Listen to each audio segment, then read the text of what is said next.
Marco Rubio صاحب جو ہیں وہ بھی چین کے دورے پہ گئے، کچھ مشکلات تھیں ان کو جانے میں، لیکن وہ مشکلات دور ہو گئیں، اور انہوں نے اس بارے میں کیا کہا ذرا وہ بھی سنائیے گا۔ We've made the argument to the Chinese, and I hope it's compelling. Well, of all the countries of the world, economies are melting down because of this crisis in the Straits. They're going to be buying less Chinese product, and the Chinese exports are going to drop precipitously. So it's in their interest to resolve this. We hope to convince them to play a more active role in getting Iran to walk away from what they're doing now and trying to do now in the Persian Gulf. Tehmina Janjua صاحبہ، Marco Rubio جو ہے وہ کہہ رہے ہیں کہ ہم نے چائنا سے کہا ہے کہ آپ ایران پر دباؤ ڈالیں کہ اسٹریٹ آف ہرموز جو ہے اس کو کھولا جائے۔ تو آپ کو کیا لگ رہا ہے کہ کیا واقعی چائنا اس معاملے میں کوئی رول پلے کر سکتا ہے؟ دیکھیے، چائنا جو ہے آبویسلی ایک نیوٹرل آبزرور نیوٹرل ملک ہے اس تمام میں، اور کوشش بھی چائنا نے کی ہے کہ یہ جنگ کا جو معاملہ ہے یہ نہ یہ ختم ہو، اور اس لیے چائنا ضرور امریکہ پہ زور ڈالے گا کہ آپ بھی ہٹیں، اور ایران کو بھی کنونس کرے گا۔ تو جیسے انہوں نے کہا کہ جس طرح وائٹ ہاؤس کا اسٹیٹمنٹ بھی آیا ہے کہ کچھ پروگرس ہو گیا اس میں، تو کچھ پروگرس تو اگر ہوا ہے اور وائٹ ہاؤس نے اگر اس پہ اسٹیٹمنٹ کی ہوئی ہے تو پھر اوبویسلی ایک پازیٹیو ہوگا۔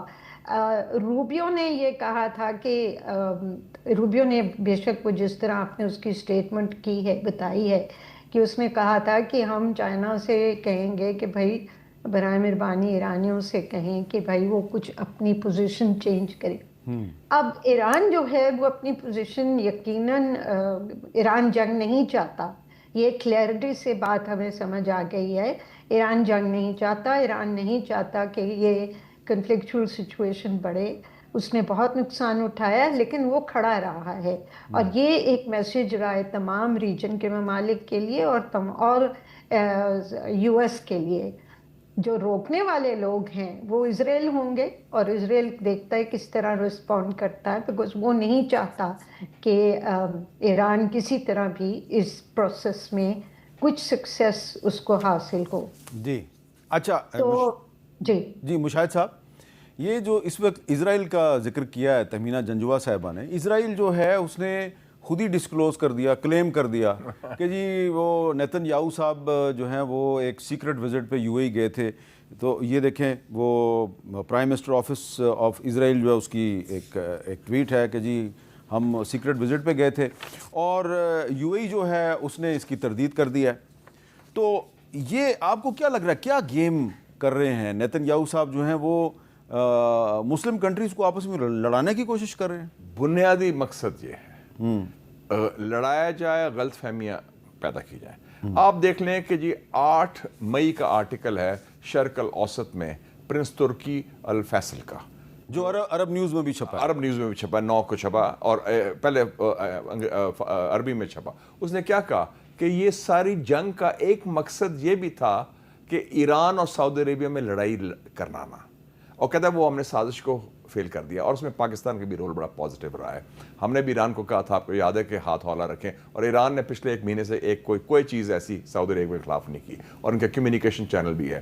دوسرا یہ ہے کہ چونکہ ان کے تعلقات ہیں یو اے ای والوں کے اسرائیل کے ساتھ، تو انہوں نے ان کو امبیرس بھی کیا ہے، اور ان کی جو لڑائی ہے یا ان کی اختلافات کہہ لیں سعودی عربیہ کے ساتھ، اس کو بڑھانے کی کوشش بھی کی ہے۔ اسرائیل جو ہے وہ اپنا یو اے ای جو ہے، جو اس کو یو اے ای سمجھتا ہے یہ ہمارا دوست ہے، یہ اس کو امبیرس کر رہے ہیں۔ اور آپ یہ دیکھیں کہ اسرائیل کسی مسلمان ملک کا دوست نہیں ہو سکتا، چاہے وہ یو اے ای ہو یا کوئی اور ملک ہو، وہ تو ان کے انٹرسٹ میں نہیں ہے، کیونکہ اور اس سے یو اے ای کی اور ایران کی اور یو اے ای کی سعودی عربیہ کے ساتھ بھی ذرا فاصلہ ہو گیا۔ تو میں سمجھتا ہوں کہ یہ جو لوگ اس خلیج میں یا یو اے ای میں وہ چاہتے ہیں زیادہ قربت اسرائیل کے ساتھ، ان کو سبق حاصل کرنا چاہیے کہ انہوں نے چھرا خوب گھوم پایا، اور کوئی دوست شوست کوئی نہیں ہے، ہم اس علاقے کا مشترکہ دشمن ایک ہے، وہ اسرائیل ہے۔ اچھا تہمینہ جنجوہ صاحبہ، ہم دیکھ رہے ہیں کہ یہ ٹرمپ صاحب کا جو چین کا دورہ تھا، اس سے 2-3 دن پہلے امریکن میڈیا میں بھی، انڈین میڈیا میں بھی پاکستان کے خلاف جھوٹی خبروں کا ایک طوفان برپا ہو گیا، اور